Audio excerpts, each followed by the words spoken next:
শুরু করলাম। হ্যাঁ স্যার।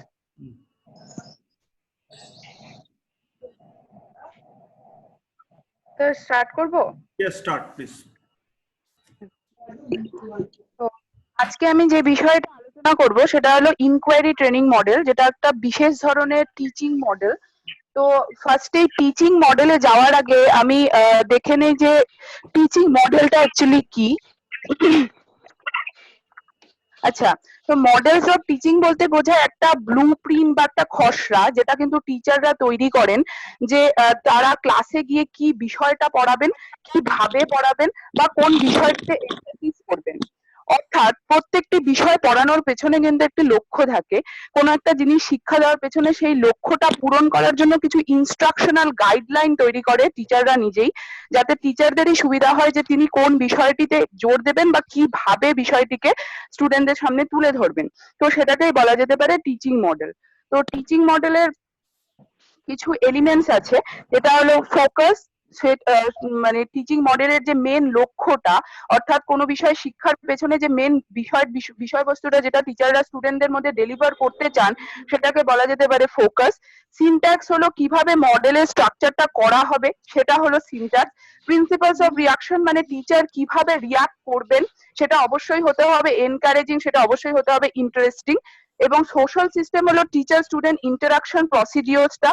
সাপোর্ট সিস্টেম হলো এই মডেলটিকে ইমপ্লিমেন্ট করার জন্য যে যা কিছু সাপোর্টিং সিস্টেম, সেটা হতে পারে কোনো অডিওভিজুয়াল এইডস, সেটা হতে পারে কোনো বই বা লাইব্রেরি, ল্যাবরেটরি, কোনো কেমিস্ট্রির ক্ষেত্রে কোনো কেমিক্যালস, ফিজিক্সের ক্ষেত্রে কোনো অ্যাপারেটাস, এগুলো সবই সাপোর্ট সিস্টেম বলে ধরা যেতে পারে। অ্যাপ্লিকেশন হলো যে বিশেষ একটি মডেল কোন বিষয়ের ক্ষেত্রে ঠিকঠাক সুইটেবল, মানে যেমন সায়েন্সের ক্ষেত্রে ইনকোয়ারি ট্রেনিং মডেলটা অনেক বেশি সুইটেবল, সেটা বলা যেতে পারে ওই পার্টিকুলার মডেলটার অ্যাপ্লিকেশন। তো প্রত্যেকটি টিচিং মডেল কিছু বিশেষ বিশেষ ক্ষেত্রের জন্য কিন্তু অ্যাপ্লিকেবল, মানে কারিকুলামের প্রত্যেকটি বিষয়ের জন্য কিন্তু একটি মডেল যথোপযুক্ত নয়। তাই মডেলগুলোকে বিভিন্ন ফ্যামিলিতে ভাগ করা হয়েছিল। তো প্রথমেই হলো ইনফরমেশন প্রসেসিং মডেল, তারপর personal family, social interaction family, and then behaviouristic modification family. তো আজকে আমি যেই বিষয়টা আলোচনা করব যে ইনকোয়ারি ট্রেনিং মডেল, সেটা কিন্তু ইনফরমেশন প্রসেসিং ফ্যামিলি অর্থাৎ ফার্স্ট ফ্যামিলির অন্তর্ভুক্ত। ইনফরমেশন প্রসেসিং ফ্যামিলি সম্পর্কে জয়সন ওয়েল যেটা বলেছিলেন, যে ইনফরমেশন প্রসেসিং অর্থাৎ তথ্য সমূহের কিন্তু প্রক্রিয়াকরণ, অর্থাৎ তথ্যগুলোকে স্টুডেন্ট একটা প্রবলেমের অ্যাকর্ডিং কি করে তথ্যগুলোকে সংগ্রহ করবে, সেই তথ্যগুলোকে কি করে তারা অর্গানাইজ করবে, কি করে জেনারেলাইজেশন করে একটা আলটিমেট প্রবলেম কিন্তু নিজে থেকেই খোঁজার চেষ্টা করবে, এটাকে বলা যেতে পারে information processing family. Information processing ফ্যামিলির মধ্যে 7 ধরনের মডেল আছে, যার মধ্যে আজকে আমি আলোকপাত করবো হলো ইনকোয়ারি ট্রেনিং মডেল। তো ইনকোয়ারি ট্রেনিং মডেল রিচার্ড সাচম্যান তিনি ডিজাইন করেছিলেন। তার মতে মানুষ কিন্তু স্বভাবতই কৌতূহলী প্রকৃতির হয়, অর্থাৎ মানুষের সামনে যদি কোনো একটা নতুন জিনিস, কোনো টিচারদের ক্ষেত্রে টিচাররা যদি কোনো একটা শিক্ষার বিষয়কে পাজেল আকারে বা কোনো একটা প্রবলেমের আকারে স্টুডেন্টদের সামনে তুলে ধরেন, তাহলে কিন্তু তারা স্বভাবতই কৌতূহল বশত সেই বিষয়টা সম্পর্কে ইনকোয়ারি করবে, নানা রকম কোয়েশ্চেন করবে, এবং সেই কোয়েশ্চেন গুলোর উত্তর খোঁজার মাধ্যমে কিন্তু তারা আলটিমেটলি ওই বিষয়টিকে সলভ করতে চাইবে, যতক্ষণ না পর্যন্ত তাদের সেই কৌতূহলটা স্যাটিসফাই হচ্ছে। তো কৌতূহল স্যাটিসফ্যাকশনের মাধ্যমে কোনো বিষয় শিক্ষা দিলে সেই জ্ঞানটা অনেক বেশি সুদূর প্রসারী হবে। তো সেটাই বলেছিলেন ইনকোয়ারি ট্রেনিং মডেলে রিচার্ড সাচম্যান। তো স্বভাবতই এই মডেলটিতে কিছু এলিমেন্টস আছে। ফোকাস, ফোকাস অর্থাৎ এই মডেলটির যে মেইন লক্ষ্য, সেটা কিন্তু ছিল যে স্টুডেন্টদের কৌতূহলী সত্তাটা কিভাবে বাড়িয়ে তোলা যায়, অর্থাৎ স্টুডেন্টরা যেন পাঠ্য বিষয় সম্পর্কে কৌতূহলী হয়, তারা যেন আগ্রহ সহকারে নিজে থেকেই এগিয়ে আসে যে বিষয়টিতে কি আছে সেটা আমরা শিখবো। অর্থাৎ বৃহত্তর ক্ষেত্রে কিন্তু তাদের ক্রিয়েটিভ যে থিঙ্কিং পাওয়ার এবং ইন্টেলেকচুয়াল অ্যাবিলিটি তা বাড়ানোর কথা এখানে বলা হয়েছিল। সিনট্যাক্স হলো কিভাবে আমরা সে মডেলটিকে ইমপ্লিমেন্ট করব, কিভাবে তার প্রসেস গুলো কি, সেটা হলো ফেজ 1 হলো কনফ্রন্টেশন উইথ দ্য প্রবলেম, অর্থাৎ প্রবলেমটা আমরা কিভাবে প্রতিস্থাপন করব যাতে একটা এনভায়রনমেন্ট ক্রিয়েট হয় যে স্টুডেন্টরা যেন কৌতূহলী হয়, স্টুডেন্টরা যেন এগিয়ে আসে এবং তারা নানা রকম কোয়েশ্চেন শুরু করে। ডাটা গ্যাদারিং করবে তারা, এই বিষয়টি কেন হলো, কিভাবে হলো, এইভাবে তারা টিচারদের কোয়েশ্চেন আস্ক করবে এবং সেই কোয়েশ্চেন গুলোর উত্তরের বেসিসে তারা কিন্তু ডাটা গ্যাদার করবে বা কোনো এক্সপেরিমেন্টও করে দেখতে পারে। তারপর অর্গানাইজেশন, ফর্মুলেটিং এন্ড এক্সপ্লানেশন, যদি সেই ডাটা গ্যাদার করে তারা আলটিমেটলি কোনো সলিউশনে পৌঁছায়, তারপরে কিন্তু টিচার জিজ্ঞাসা করবেন যে তুমি কিভাবে কোন প্রসেসে সলিউশন অবধি গেলে, যাতে কোনো ভুল পথে কোনো ভুল ধারণা যেন তাদের মধ্যে না জন্মায়। Analysis of the inquiry process, যে স্টুডেন্টরা যে ইনকোয়ারি করলো, যে পথে তারা সলিউশনটাতে পৌঁছালো সেটা ঠিক কিনা, সেটা কিন্তু অ্যানালিসিস করে দেখবেন টিচার। এবং তারপরে হলো সোশ্যাল সিস্টেম। সোশ্যাল সিস্টেম হলো যে স্টুডেন্ট এবং টিচারের মধ্যে যে ইন্টারাকশনটা, এই মডেলের যে সাফল্য সেটা কিন্তু অনেকটাই ডিপেন্ড করে এই টিচার এবং স্টুডেন্টের ইন্টারাকশন প্রসিডিওরের উপরে। প্রিন্সিপালস অফ রিয়াকশন হলো যে টিচার স্টুডেন্টদের অ্যাকর্ডিং কিভাবে রিয়াকশন করবেন, অর্থাৎ স্টুডেন্টের কোয়েশ্চেন গুলো করা হলে টিচারদের যে রিয়াকশন গুলো সেটা কিন্তু কখনোই নেতিবাচক হওয়া চলবে না, কখনোই যেন ডিমোটিভেট না করে স্টুডেন্টকে সেই রিয়াকশন গুলো, সেগুলো তিনি কোনো কিছুকেই না বা নস্যাৎ করে দিবেন না, কোনো হাইপোথেসিস, কোনো কোয়েশ্চেনকেই তিনি নেতিবাচক অ্যান্সার দেবেন না, বরং তিনি বলতে পারেন যে তুমি কোয়েশ্চেনটাকে আরেকবার রিফ্রেশ করো বা আরেকবার ভাবো। এবং সেটা রিয়াকশনটা, টিচারের রিয়াকশন সবসময় ইন্টারেস্টিং, এনকারেজিং হবে। এবং তারপরে হলো সাপোর্ট সিস্টেম। সাপোর্ট সিস্টেম হলো এই ইনকোয়ারি ট্রেনিং মডেলের জন্য অডিও ভিজুয়াল এইডস ব্যবহার করা হয় বা কোনো অ্যাপারেটাস ইউজ করা হয়, বা সায়েন্টিফিক ক্ষেত্রে অনেক রকম গ্লাস অ্যাপারেটাস ইউজ করা যেতেই পারে। সেগুলো সবকিছুই কিন্তু আমি সাপোর্ট সিস্টেমের মধ্যে ধরবো। অ্যাপ্লিকেশন হলো মেইনলি সায়েন্টিফিক কেসেসে, সায়েন্টিফিক কোনো জিনিস ইমপ্লিমেন্ট করার জন্যই কিন্তু কোনো মডেল, এই মডেলটা বিশেষ উপযুক্ত। কিন্তু এমন কিছু বিষয় যেটা কারিকুলামে আছে, সেটা থেকে কোনো প্রবলেম বা কোনো পাজল যদি ক্রিয়েট করা যায়, তাহলে সেটাও কিন্তু এই মডেলের মাধ্যমে শিক্ষা দেওয়া যেতেই পারে। তো আমি এখানে একটা এক্সাম্পলের কথা বলেছি, যে স্টুডেন্টদের সামনে দুটো বটল রাখা হলো, দুটো বটল সেম থাকবে, একটাতে হলো বেলুন লাগানো আছে, একটাতে বেলুন চুপসে আছে, আর সেকেন্ড বটলটাতে কিন্তু বেলুনটা ফুলে আছে। এবার স্টুডেন্টদেরকে জিজ্ঞাসা করা হবে যে হলো কেন এই সেম দেখতে বোতলটা, কিন্তু একটাতে বেলুনটা চুপসে আছে, একটাতে বেলুনটা কেন ফুলে আছে। তখন স্টুডেন্টরা কিন্তু স্বভাবতই আগ্রহবশত জিজ্ঞেস করবে যে একটা বটল কি ছোট, একটা বটল কি বড়, বা একটা বটলে কি গরম জল আছে, একটা বটলে কি ঠান্ডা জল আছে, বা বটল বি এর যে বেলুনটা সেটা যদি বটল এ তে আসে তখনও কি চুপসে থাকবে, আর বটল এ এর বেলুনটা যদি বটল বি তে যায় তাহলেও কি ফুলে থাকবে। তখন তারা এক্সপেরিমেন্ট করে দেখতেই পারে, যে তারা বেলুনটাকে এক্সচেঞ্জ করে দেখতেই পারে, যে তখন দেখলো যে বটল এর বেলুনটাও কিন্তু বটল বি তে গেলে ফুলে যাচ্ছে। অর্থাৎ তারপরে তারা জেনারেলাইজেশনে পৌঁছালো যে হ্যাঁ, গরম জলের জন্য, যেই বটলটাতে গরম জল আছে সেই তাপমাত্রার জন্য কিন্তু বেলুনটা ফুলে আছে। এবং তারপরে টিচার তাদের আবার পুরো বিষয়টাকে রিফোকাস করবেন এবং বলবেন যে হ্যাঁ, তাপমাত্রার প্রভাবে, অর্থাৎ গরম জলের থেকে যে বাষ্পটা হয় সেই বাষ্পের দ্বারা কিন্তু বেলুনটা ফুলে আছে। অর্থাৎ তারা কিন্তু প্রবলেমটা নিজে থেকেই বুঝলো, সেই প্রবলেমের বিভিন্ন কোয়েশ্চেন করার মাধ্যমে ডাটাটা নিজে থেকেই গেইন করলো এবং আলটিমেটলি একটা সলিউশনে পৌঁছালো যে গরম জল থাকলেই সেক্ষেত্রেই কিন্তু বেলুনটা ফুলে আছে। তারপরে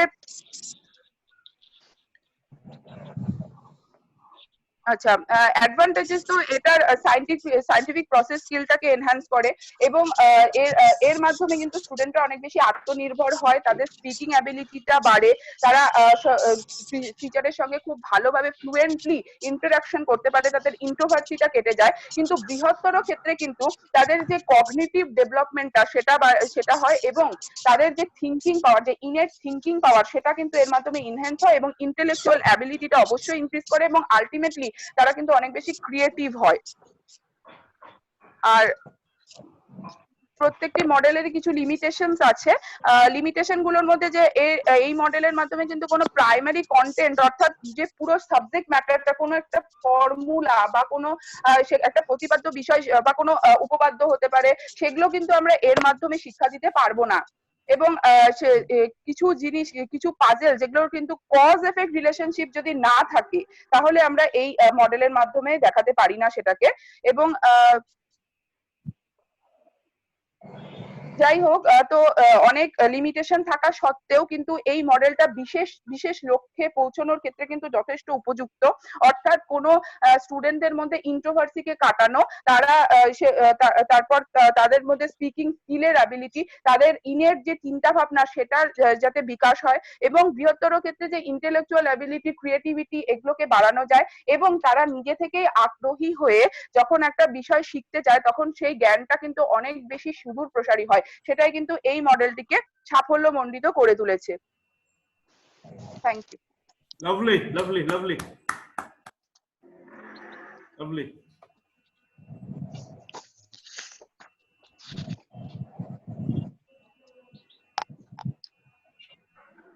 দারুণ হয়েছে তন্মিতা। Thank you. হ্যাঁ, তন্মিতা তো চেহারাই দেখালো না। স্যার দেখাচ্ছি, এখন দেখাবো। আচ্ছা, নেক্সট সুরভি। হ্যাঁ স্যার বলছি। হ্যাঁ হ্যাঁ।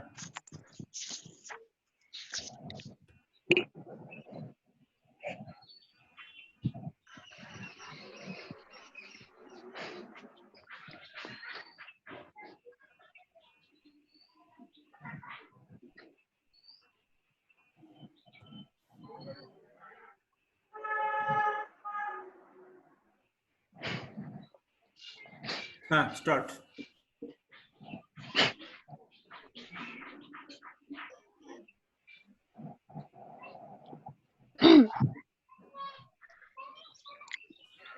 আজকে আমার আলোচ্য বিষয় হচ্ছে ফেজেস অফ টিচিং টাস্ক, অর্থাৎ এখানে আমি শিক্ষণ কার্যের পর্যায়সমূহ সম্পর্কে আলোচনা করব।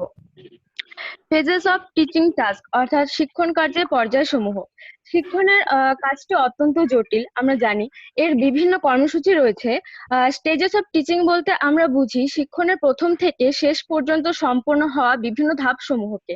শিক্ষকের নিকট এই কাজটি সুষ্ঠুভাবে সম্পন্ন করার জন্য নির্দিষ্ট পরিকল্পনা করতে হয় এবং বিভিন্ন পর্যায়ে ভাগ করে নির্দিষ্ট পথে এগোতে হয়। এখানে মূলত 3টি পর্যায় সম্পর্কে আলোচনা করা হয়েছে। ফার্স্ট হচ্ছে প্রি অ্যাক্টিভ ফেজ, একে প্ল্যানিং স্টেজও বলা হয়। সেকেন্ড হচ্ছে ইন্টারঅ্যাক্টিভ ফেজ, একে ইমপ্লিমেন্টেশন স্টেজও বলা হয়। অ্যান্ড থার্ড হচ্ছে পোস্ট অ্যাক্টিভ ফেজ, একে ইভালুয়েটিভ স্টেজও বলা হয়ে থাকে। তো ফার্স্ট হচ্ছে প্রি অ্যাক্টিভ ফেজ বা পূর্ব সক্রিয়তা ধাপ। এটি হলো শিক্ষণের প্রাথমিক ধাপ বা পরিকল্পনার স্তর। এই স্তরে থাকে শিক্ষকের সে সমস্ত কর্মসূচি যা শিক্ষক মূলত শ্রেণীকক্ষে প্রবেশের পূর্বে করে থাকেন। অর্থাৎ এই স্তরটি শিক্ষক মূল পঠন পাঠন শুরু করার পূর্বে সম্পন্ন করে থাকেন। অর্থাৎ এই স্তরটি হলো মূলত একটি পরিকল্পনা স্তর। এই স্তরে বিভিন্ন উপস্তরগুলি রয়েছে, সেগুলো হচ্ছে ফার্স্ট যেরকম ফর্মুলেটিং ইনস্ট্রাকশনাল অবজেক্টিভস। এই স্তরে শিক্ষক ঠিক করেন যে সঠিকভাবে বিষয়বস্তু উপস্থাপনের জন্য কোন ধরনের নির্দেশনামূলক উদ্দেশ্যগুলি ব্যবহার করে থাকবেন, এবং শিক্ষার্থীদের উপযোগী ইনস্ট্রাকশনাল অবজেক্টিভস ঠিক করার জন্য তিনি শিক্ষার্থীদের পূর্বার্জিত জ্ঞান, সময়সীমা, বিদ্যালয় ও সমাজের চাহিদা কি ইত্যাদি সম্পর্কে তিনি প্রত্যক্ষণ করে থাকবেন। সেকেন্ড হচ্ছে ডিসাইডিং দ্য সাবজেক্ট কন্টেন্ট। এরপর এই স্তরে শিক্ষক নির্ধারণ করবেন যে বিষয়বস্তুর কতটা অংশ তিনি শ্রেণীকক্ষে, কতটা সময় এবং কিভাবে তিনি শ্রেণীকক্ষে উপস্থাপন করবেন। শিক্ষক এক্ষেত্রে যেসব বিষয়ের উপর নজর দেন তা হলো ফার্স্ট হচ্ছে পাঠ্যক্রমের চাহিদার উপর, সেকেন্ড হচ্ছে শিক্ষার্থীর চাহিদার উপর, এবং থার্ড হচ্ছে শিক্ষার্থীর পূর্ব অভিজ্ঞতা কতটা তার উপর ডিপেন্ড করবে, এবং থার্ড হচ্ছে arranging or sequencing the content. এই স্তরে শিক্ষক বিভিন্ন স্তরে বিষয়বস্তু উপস্থাপনাকে নির্দিষ্ট স্তরে ও ক্রমে সজ্জিত করে থাকেন। ফোর্থ হচ্ছে ডিসাইডিং দ্য স্ট্র্যাটেজি। এখানে শিক্ষক কি পদ্ধতি বা কৌশল গ্রহণ করে পড়াবেন তা ঠিক করেন, এবং শিক্ষণ কৌশল অবশ্যই বিষয়বস্তুর প্রকৃতি এবং শিক্ষার্থীদের চাহিদা অনুযায়ী হবে। সেকেন্ড স্টেজ হচ্ছে ইন্টারঅ্যাক্টিভ ফেজ বা সক্রিয়তার ধাপ। প্রাক পর্যায়ে আমরা আগে পর্যায়ে দেখলাম প্রিঅ্যাক্টিভ স্টেজ, অর্থাৎ প্রাক পর্যায়ে আমরা দেখলাম যে শ্রেণীকক্ষ প্রবেশের আগে শিক্ষকের শিক্ষণ সম্বন্ধে রূপরেখা ঠিক করা এটি একটি পর্যায় ছিল, এবং এই স্টেজে আমরা দেখবো যে এই স্টেজ সক্রিয়তার মধ্য পর্যায় হলো শ্রেণীকক্ষে প্রবেশের পর শিক্ষকের কার্যকলাপে এটি একটি পর্যায়। এই স্তরের শিক্ষণ হলো প্রয়োগমূলক স্তর, যেখানে পূর্ব স্তরের পরিকল্পনার প্রতিফলন ঘটে। এই কর্মসূচি শুরু হয় শিক্ষক শ্রেণীকক্ষে প্রবেশের মুহূর্ত থেকে বিষয়বস্তু উপস্থাপন করা পর্যন্ত। PW জ্যাকসন বলেছিলেন এই স্তর সম্পর্কে যে the teacher provides peoples verbal stimulation of various kinds, makes explanation, ask questions, listens to students responses and provides guidance. অর্থাৎ শিক্ষক এই সময় বিষয়বস্তুর প্রতি উদ্দীপনা জাগানোর চেষ্টা করবেন, ব্যাখ্যা দেবেন, প্রশ্ন করবেন এবং শিক্ষার্থীদের তিনি প্রতিক্রিয়া শুনবেন এবং তাদেরকে প্রয়োজনীয় তিনি নির্দেশনা দেবেন। এবং এই স্তরের বিভিন্ন উপস্তরগুলি রয়েছে।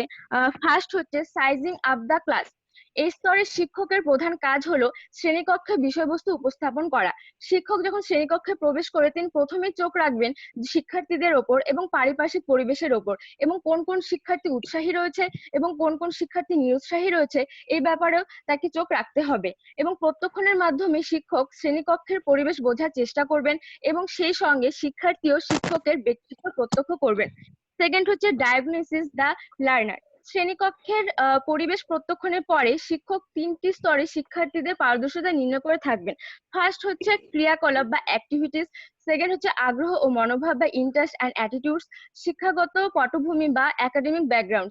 শিক্ষার্থীদের পারদর্শিতার লেভেল নির্ণয় করার পর শিক্ষক মিথস্ক্রিয়া শুরু করবেন। তারপর থার্ড হচ্ছে action and reaction of achievements. এই স্তরে বিভিন্ন কর্মসূচি সম্পন্ন হয়। যেরকম ফার্স্ট হচ্ছে সিলেকশন অফ স্টিমুলি। শ্রেণীকক্ষে শিক্ষক শিক্ষার্থীদের জন্য ভার্বাল বা নন ভার্বাল উদ্দীপক প্রদান করতে পারেন। সেকেন্ড হচ্ছে প্রেজেন্টেশন অফ স্টিমুলি। উপযুক্ত উদ্দীপক নির্বাচন করার পর শিক্ষক সেটা উপস্থাপন করবেন এবং শিক্ষক সেটা ঠিক করবেন যে তিনি কি ধরনের উদ্দীপক ব্যবহার করবেন, কখন উদ্দীপক উপস্থাপন করবেন এবং কিভাবে সেই উদ্দীপককে উপস্থাপন করবেন সবার সামনে। ফোর্থ হচ্ছে ফিডব্যাক অর রিইনফোর্সমেন্ট। রিইনফোর্সমেন্ট বলতে বোঝায় যে শিক্ষার্থীর কোন আচরণ উন্নয়নের জন্য উদ্দীপনা প্রয়োগ করা বা অপসরণ। এটা আবার দু ধরনের হয়ে থাকে, positive reinforcement and negative reinforcement. Positive reinforcement হলো এই ধরনের রিইনফোর্সমেন্টের ক্ষেত্রে শিক্ষক শিক্ষার্থীদের জন্য পুরস্কার দেওয়ার ব্যবস্থা করে থাকেন, এবং নেগেটিভ রিইনফোর্সমেন্টের ক্ষেত্রে এখানে শিক্ষক প্রধানত শিক্ষার্থীদের আচরণ পরিবর্তনের জন্য তাদের জন্য শাস্তি দেওয়ার ব্যবস্থা করা হয়। ফিফথ হচ্ছে ডেভেলপমেন্ট স্ট্র্যাটেজিস। এই স্তরে শিক্ষক শ্রেণীকক্ষে বিভিন্ন শিক্ষণ কৌশলের প্রয়োগ করে থাকেন। এখানে শিক্ষার্থীও সমভাবে সক্রিয় থাকে তাদের প্রতিক্রিয়া সৃষ্টি এবং ফিডব্যাক দেওয়ার মাধ্যমে। থার্ড অ্যান্ড লাস্ট ফেজ হচ্ছে পোস্ট অ্যাক্টিভ ফেজ। তৃতীয় এবং চূড়ান্ত এই স্তরটি হলো পোস্ট অ্যাক্টিভ স্টেজ, যাকে উচ্চ সক্রিয়তার ধাপও বলা হয়ে থাকে। একে মূল্যায়ন স্তরও বলা হয়। এখানে শিক্ষার্থীদের প্রান্তিক আচরণ দেখে তাদের পারদর্শিতার মূল্যায়ন করা হয়ে থাকে। শিক্ষক এখানে পূর্বে সংগঠিত ইন্টারেক্টিভ স্টেজের শিক্ষণেরও কার্যকারিতার মূল্যায়ন করে থাকেন। এবং এই স্তরের বিভিন্ন উপস্তরগুলি রয়েছে, যেমন ফার্স্ট হচ্ছে সিলেক্টিং অ্যান্ড টেকনিক্স। মানে এই স্তরে শিক্ষক শিক্ষার্থীদের প্রান্তিক আচরণ পরিমাপের করার জন্য কি কি কৌশল ও উপকরণ ব্যবহার করবেন তা ঠিক করেন, এবং এই আচরণ পরিমাপের প্রক্রিয়া লিখিত, মৌখিক বা ব্যবহারিকও হতে পারে। সেকেন্ড হচ্ছে টেস্টিং দ্য অ্যাকচুয়াল বিহেভিয়ার। পরীক্ষণীয় উপকরণের সাহায্যে শিক্ষক শিক্ষার্থীদের প্রকৃত বা অ্যাকচুয়াল বিহেভিয়ার পরিমাপ বা মূল্যায়ন করে থাকেন। থার্ড হচ্ছে defining the exact dimensions of the changes caused by teaching. শিক্ষক শিক্ষার্থীদের প্রকৃত ও প্রত্যাশিত আচরণের মধ্যে পরিবর্তনের তুলনা করেন। এবং লাস্ট হচ্ছে changing the strategies in terms of evidences gathered. পরিমাপের ফলে যে সমস্ত আমরা ফলাফল পাই, তাতে যদি কোনো রকম দুর্বলতা বা ত্রুটি থেকে থাকে বা পূর্বের কোনো কৌশল যদি ফলপ্রসূ না হয়, তবে সেক্ষেত্রে আমাকে নতুন কৌশল গ্রহণ করতে হবে যাতে সেটাকে যতদূর সম্ভব দূর করা যায়।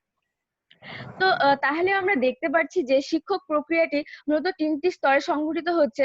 প্রথমটি হচ্ছে পরিকল্পনা স্তর। সেই স্তরে শিক্ষক ঠিক করেন যে শ্রেণীকক্ষে যাবার পূর্বে সে বিষয় উপস্থাপন যখন করবেন সেটা তার পরিকল্পনা সম্পূর্ণ নিয়ে থাকেন আগে থেকে। এবং পরবর্তী স্তর হলো শিক্ষক সেই পরিকল্পনা অনুযায়ী বিষয়বস্তু উপস্থাপন করেন, এবং সর্বশেষ ধাপে শিক্ষক বিষয়বস্তু উপস্থাপন কতটা কার্যকরী হয়েছে তিনি সেটা দেখেন। অর্থাৎ দেখা গেল যে শিক্ষণের কার্যকারিতা 3টি স্তর বা ধাপ এখানে সমান, একই রকম ভাবে সমান গুরুত্বপূর্ণ। Thank you. দারুণ দারুণ দারুণ দারুণ হচ্ছে, দারুণ, এক্সেলেন্ট এক্সেলেন্ট। আমরা সব এক্সপার্ট হয়ে গেলাম সবাই। এবার কি আছে? সুমোদিনী। হ্যাঁ স্যার। হ্যাঁ,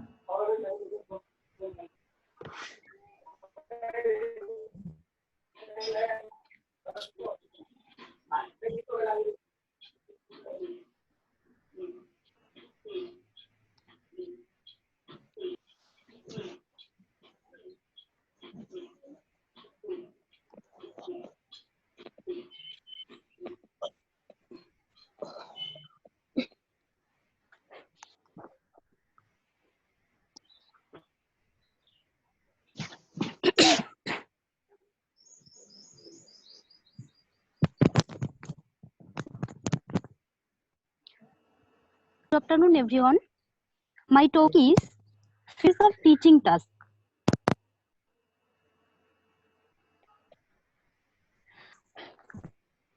We're going to discuss about the teaching task. We have to know what is teaching. Teaching is an integral part of the process of education. It is a system of actions intended to induce learning. Its special function is to impart knowledge, develop understanding and skill. In teaching, an interaction occurs between the teacher and the students, by which the students are diverted towards the goal. Actually, teaching is a process by which one person helps other in the achievement of knowledge, skills and attitudes. Phases of teaching. Teaching is a complex task. For performing this task, a systematic planning is needed. Teaching is to be considered in terms of various steps, and the different steps constituting the process are called the phases of teaching. The teaching can be divided into 3 phases. Preactive phase of teaching, interactive phase of teaching, and the post-active phase of teaching. First of all, preactive phase of teaching. In the preactive phase of teaching, the planning of teaching is carried over. This phase includes all those activities which a teacher performs before entering the classroom. Planning is done for taking decision about the following aspects: selection of the content to be taught, organization of the content, justification of the principles and maxims of teaching to be used, selection of the appropriate methods of teaching, decision about the presentation and uses of evaluation tools. Suggested activities in preactive phase of teaching. First of all, determining goals and objectives. First of all, the teacher has to determine the teaching objectives. These objectives are determined according to the psychology of the people and needs of the school and society. Number 2, selection of the content to be taught. After fixing the teaching objectives, the teacher has to make decision about the content. This decision is taken by considering some points such as the importance of the curriculum proposed by the teacher for the students, the expected terminal behavior of the students, level and mode of interaction to be used for the students, selection of appropriate instrument and methods that teacher should use to evaluate the knowledge related to the content. Number 3, sequencing the elements of the content for presentation. After selecting the content, the teacher has to arrange the elements of the content in a logical and psychological manner so that this arrangement of content may assist in transfer of learning. Number 4, selection about the instructional methodology. After sequencing the content, the teacher has to make decision regarding the proper methods and strategies by keeping in view the contents, entering behavior and the level of the students. Next is interactive phase of teaching. The second phase includes the execution of the plan, where learning experiences are provided to the students through suitable modes. All those activities which are performed by a teacher after entering in a class are combined together under interactive phase of teaching. Generally, these activities are concerned with the presentation and delivery of the content in a class. The teacher provides people verbal stimulation of various kinds, makes explanations, asks questions, listen to the students' response and provide guidance. Suggested activities in interactive phase of teaching.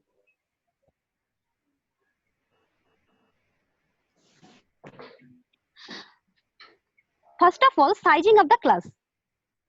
After entering the classroom, the teacher has to perceive the size of the class.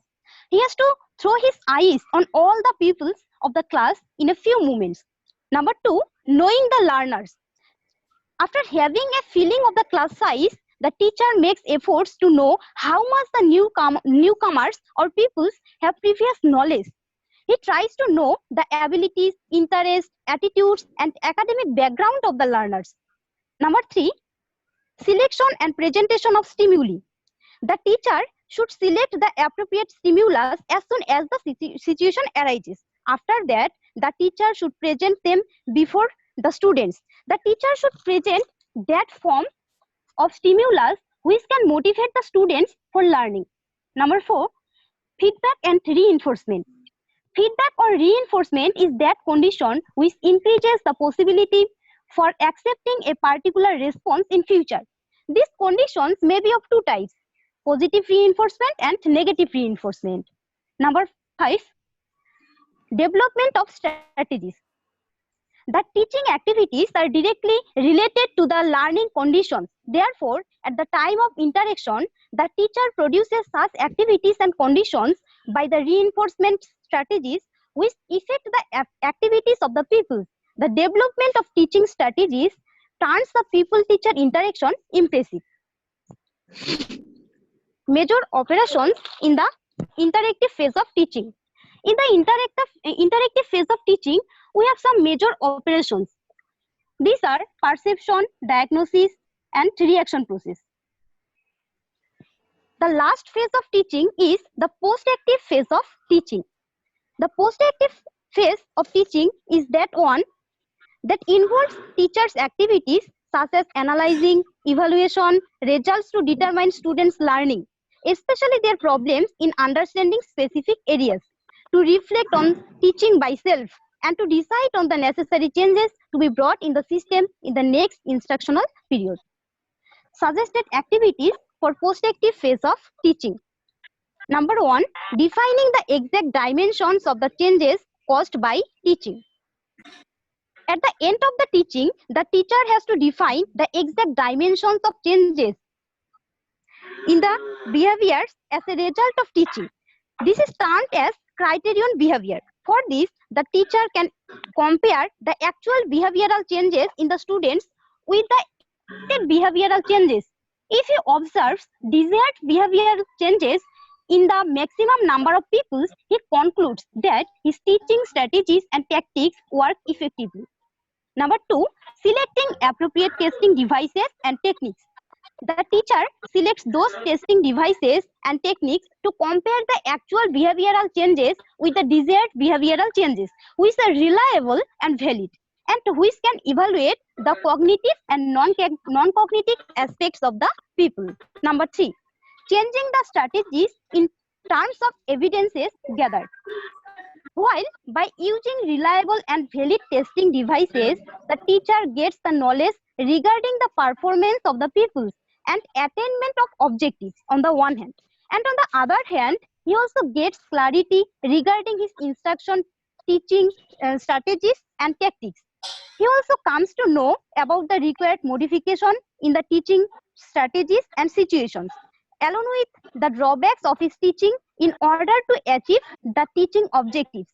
In this way, through evaluation, the teaching activities are diagnosed, and this can be made effective by necessary modification and changes in them. In conclusion, we can say teaching is a complex activity. It is a process in which students are provided with a controlled environment for interaction with a purpose to promote a definite learning in them. So, it is evident that to achieve the teaching objectives, the three aspects of teaching activities should be arranged in such a way that when the changes occur in the thinking and working systems of the people, creative thinking should also be developed in them. Thank you. Thank you. Darun, great.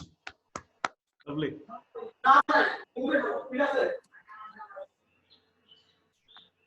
আচ্ছা সুলোচন